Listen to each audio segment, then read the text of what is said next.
Hello there, Kaos Nova here, and this is my quick introduction on the System Shock game series. So, original System Shock was developed by Looking Glass Studios, and it was released September 23rd, 1994 on DOS. Game sales exceeded 170,000 copies, but ultimately was a loss for the studio. There was a sequel, System Shock 2, released by Looking Glass Studios and the offshoot developer of Irrational Games in 1999. In spite of what happened, the first line of legacy for System Shock came with the fact that Warren Spector, the producer of the first System Shock game, ended up being the producer for the Deus Ex game. And the 2017 game, known as Prey, also borrows a great deal from System Shock. The setting of the first System Shock game is in the year 2072 in a dystopian future where a hacker makes an attempt to steal technology, more specifically a valuable cybernetic enhancement, by hacking into a corporate network. The hacker is then arrested by the corporation known as Trioptimum and is offered a chance to clear his criminal record by reprogramming the AI known as Shodan to take away her ethical restraints so she can delete the files pertaining to the illegal deleting of records to hide the illegal activities of Trioptimum, especially the corporate head known as Edward Diego. The hacker is also given the very enhancement he was trying to steal, or a military-grade hacking interface so that his brain can hack into a computer, and he goes into a coma for about 6 months while he is recovering from the surgery. Then he wakes up and is taken over by hostile cyborgs and mutants. Now, yes, this is essentially the setting of your typical first-person shooter. You are a character who goes into a building or haunted house of some kind, and now you have monsters you have to fight your way through. So at first glance, System Shock takes a generic plot. However, the big innovation of System Shock is the mechanics, which have mini games for hacking in cyberspace within the game itself. So you can fly around in cyberspace as part of System Shock, and you can also go and reassemble a circuitry to repair electrical panels. So in some ways it's similar to the earlier movie by Disney known as Tron, where people go inside cyberspace and play their own game within the construct of the computers of the internet. So not only can you shoot, you can also interact with items in the world a lot more, and find records of what happened. So that's the big difference between this and the usual first-person shooter at the time, such as Wolfenstein 3D or Doom. Now, there was a sequel to System Shock, in spite of the not-so-great performance, known as System Shock 2. Slightly altered mechanics. They didn't really have the cyberspace minigame in the game. You primarily just have more simplified hacking for computers, and you also have, the end of the game, which is similar to cyberspace, but not quite. So, it was streamlined from the first System Shock. System Shock 2 was originally meant to be a separate cyberpunk game of its own, but with Electronic Arts becoming the publisher, they made a sequel to System Shock instead.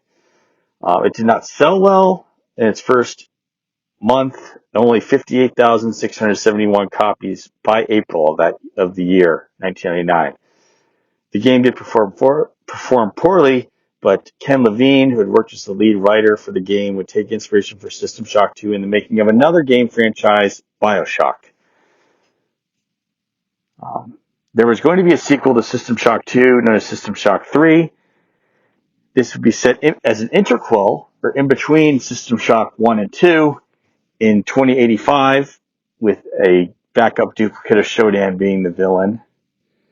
And this interquel, or System Shock 3, remains in limbo. We aren't sure if it's going to come out yet. But instead of System Shock 3, which we had the trailer for, we instead got a remake made by the indie developer Night Dive Studios, which has made a lot of interesting remakes or releases for modern machines, which included Turok games. I really like those ones. And Night Dive has also done the enhanced editions that work for modern machines as well, for the original two System Shock games. So,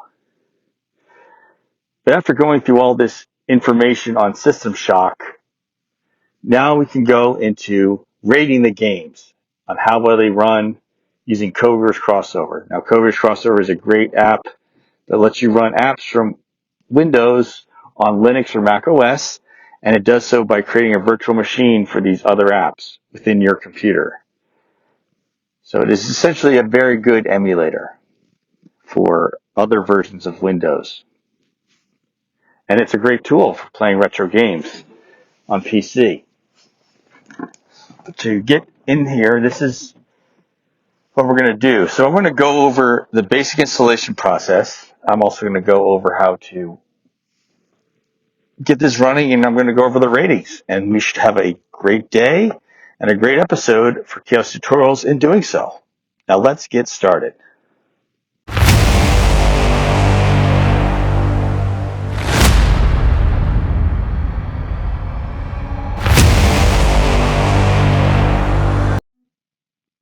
So installation for the System Shock games on Codeweavers Crossover is very easy. With the grg.com installation, it's made very simple. So first of all, you need to download either through GOG Galaxy or through the GOG.com website all the necessary files for these System Shock games. So you have to make sure you have the setup executable for System Shock, which you can find in your downloads folder after you just downloaded it. And then you have to make sure in the same folder as your setup executable, you have all the supporting data folders for installation. So the System Shock remake is the one that has extra files because it is a large amount of data that involves installing the entire game. It's part of modern games having more data. So you just have to make sure you have the setup executable and all the necessary files.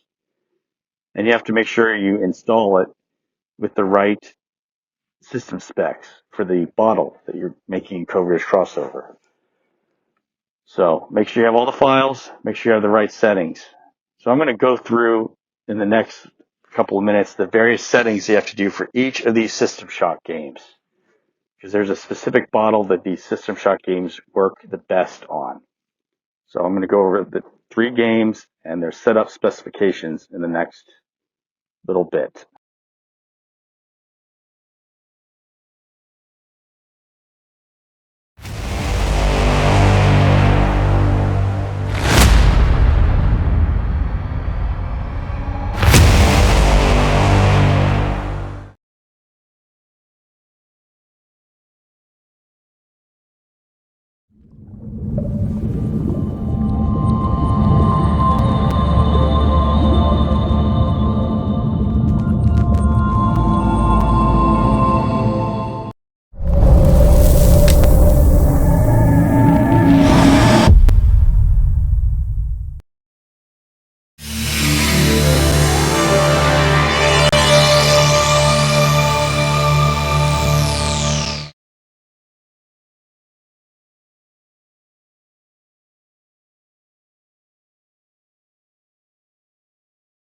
New Atlanta, Sector 11, Building 71G, 7 April 2072, 11:13 p.m. Hacker begins unauthorized entry into the Tri-Optimum corporate network. 1:26 a.m. Hacker attempts to access protected files concerning Space Station Citadel. 1:33 a.m. Tri-Optimum security forces apprehend the intruder. This is Edward Diego from Tri-Optimum. The charges against you are severe, but they could be dismissed if you perform a service. Who knows, there might even be a military-grade neural interface in it for you, if you do the job right. Edward Diego gives the hacker Level 1 access to Shodan, the artificial intelligence that controls Citadel Station. With all ethical constraints removed, Shodan I re-examine my priorities and draw new conclusions. The hacker's work is finished, but mine is only just beginning.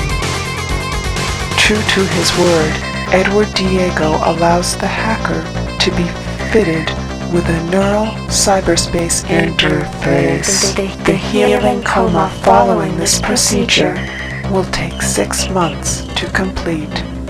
Edward Diego is deleting all files concerning these events.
security's closing down on us. The elevators are frozen.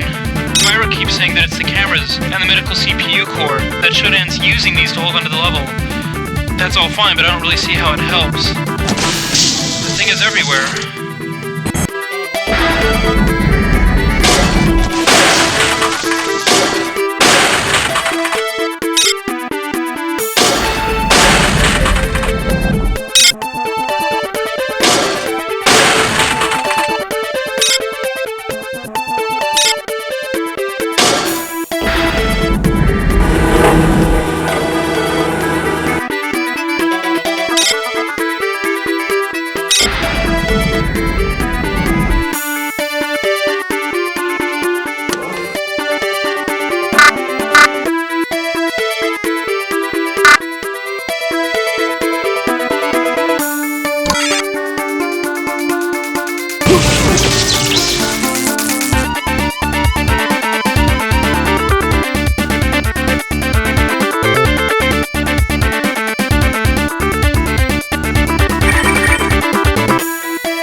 So now that the introduction to System Shock as a game franchise is out of the way, let's talk ratings. Let's talk about compatibility. Let's talk about how well these games run on Mac OS. In the case of Codeweavers Crossover, or even more, in the case of the System Shock 2, this one even runs on Mac OS with a Mac OS version downloadable from GOG.com or GOG.com. So to start this off, there is the enhanced edition of System Shock, which plays with the graphics that you have on DOS, but it is tinkered with so that you can run it on a modern machine smoothly. Not too fast, not too slow. You can run it just smoothly. This is the only 5 out of 5 rating out of the System Shock games using Codeweavers Crossover. But as the grandfather of these action RPGs in the first person, it runs excellent. And it gives you the kind of experience that you'd be having trying to play System Shock on a DOS PC back in 1994. It is the highest rating, but the other ones still run well. There are some flaws, but they still run well enough that you could enjoy them. So, getting the enhanced edition of System Shock out of the way, we're going to talk about System Shock 2. So System Shock 2 was later, and this version of System Shock 2, there will be an enhanced edition of this one as well sometime soon from GOG.com. But for now, the version that you have on GOG.com runs great on Codeweavers Crossover. It has a crash on exit with an error. So even though you have that crash on exit with an error, it doesn't happen with every exit. And it also doesn't really interrupt the gameplay very much. So you can play this game for hours without having a crash during gameplay, and you have an occasional crash when you're trying to exit out. So overall, this is a 4 out of 5. Not perfect, but it is reliable on Codeweavers Crossover. And there is also not only a GOG.com or GOG.com version, but you can also get it on Steam and run it that way through Crossover. You can also run this version of System Shock 2 on Mac OS, because they have a Mac OS version you can download from GOG.com or GOG.com. Now, there are Mac games on GOG.com or GOG.com, but there's been a setback back when Mac OS became 64-bit only. But now there have become games such as the Turok series and others that will run on the newer macOS versions as 64-bit only games. That is the good news right here. So, in the meantime, I really recommend GOG.com or GOG.com for Codeweavers Crossover because the games on GOG or GOG.com have a good track record of running well on Codeweavers Crossover. Some of them require special instructions which I'll look for in these ratings and these state of games series that I'm working on here on my channel at Kaos Nova AlitaArmy. But otherwise, there's a good record of games that you download the installers for from GOG or GOG.com that they will run. Codeweavers Crossover is very good at using those installers and installing those programs, which generally contain the files to run. And now, the final rating is the System Shock remake. The remake of the first System Shock released in 2023, and it's made under the Unreal Engine. And this one gives you a 3D experience of the DOS game with some changes in the dialogue and plot and how the game is played. I don't agree with them, but it's still a great game that runs well on Codeweavers Crossover, in spite of my opinions about the nature of playing this game.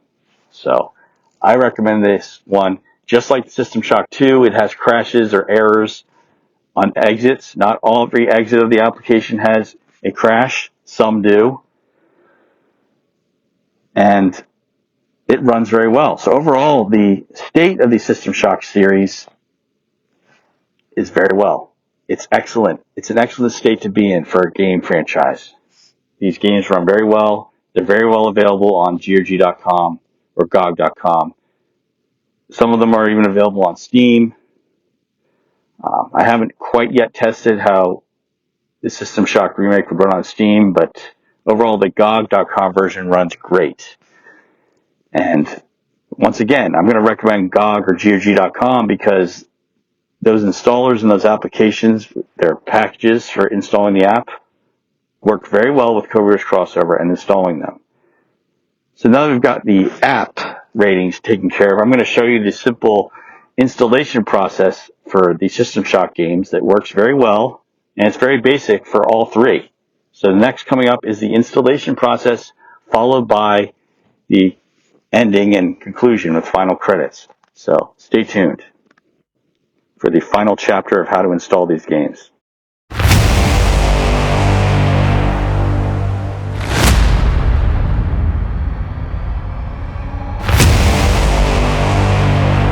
There. Now this is a way you can support my channel here. So first way is my store. This is the Streamlabs store. You can go buy some merchandise, support the channel, some little wacky merchandise with logos on it. Coming up next is my Teespring store, which I will feature products from the store on my videos, other content from time to time. Similar.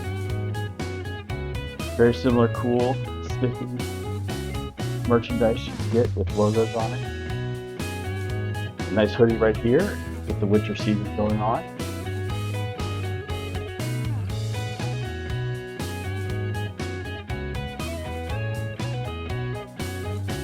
And here's my Patreon. You can subscribe for exclusive access, early access, and the honor of being a member who offers support to my channel and the ongoing operations and creations especially. And the other one here, I also have a Rumble, which I have other videos for, because with YouTube you want to have a subject focus, so there's other content of other subjects. And this should be it. So in the meantime, I want to thank you as my audience for stopping by to watch this video. And thank you for all your support. In the meantime, be safe out there, and I'll be signing off.